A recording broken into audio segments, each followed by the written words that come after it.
You control what your viewer sees. I talked about it on a LinkedIn post that I did recently, and I think it's important to know I am currently in my basement, but you don't see that. You just see the corner that I've lit with my magenta light, which is just, if I turn it down, it's a little bit bluer or white in the background. And Matt, like your set, you control what people see. You've got the cool helmet and the TechSmith pillow and your bobblehead, and so, I can change the color and exactly, pick a we're color. very in control. And for me, that says a lot about what you want your audience to see, right? Like, I don't want them to see, right? There's that purple. We match. We look good now. We don't want our audience to see the messy desk around us, which my desk is a mess. There's like 4 empty LaCroix cans just in front of me, which is very upsetting. And I just realized that now.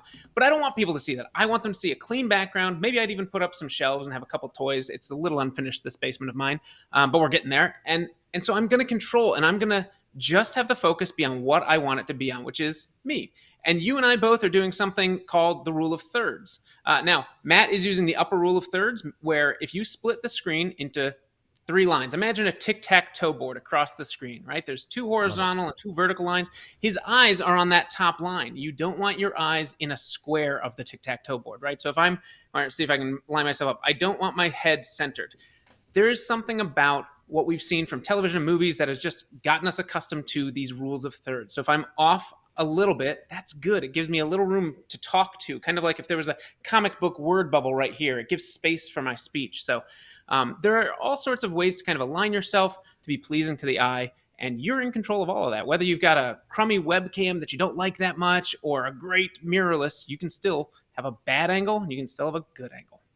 Yeah, and I will say one of the challenges in the live format that we're dealing with here is like that, because normally I'm in complete control, but Mhm. like Andy, you're in less control because I actually can move you Right. around a little bit. Like I can really kind of, if I kind of depending on how I place your box, because we're also cropping here. We're doing some other stuff, but you're absolutely right. I love it. And it makes me think of Cassie Labori's tip. No, not Cassie Labori. Diane Howell's tip about, and I don't remember all what it stands for, but bleach.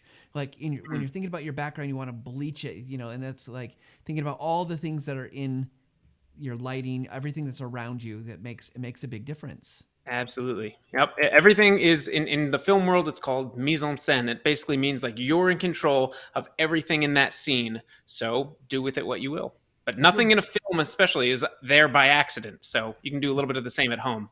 very fancy mise en scène. Mise en scène. It's interesting. My 10-year-old is really into we love the Marvel shows, and we've Hmm. been watching the shows that talk about all the Easter eggs and things like that.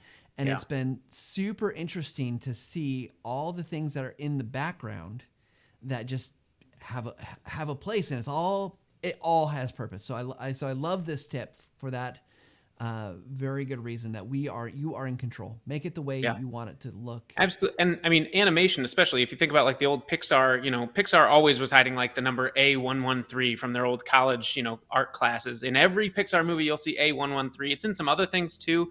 And people used to think like, oh, it's just a coincidence. Like, oh, that's just No, everything is intentional. Now, of course, we're on a much smaller scale with the webcam and the at home shows, or even like at work at our office. But what are you showing your audience? What do you want the message to be from your scene, from your little view? What do you want them to know about you?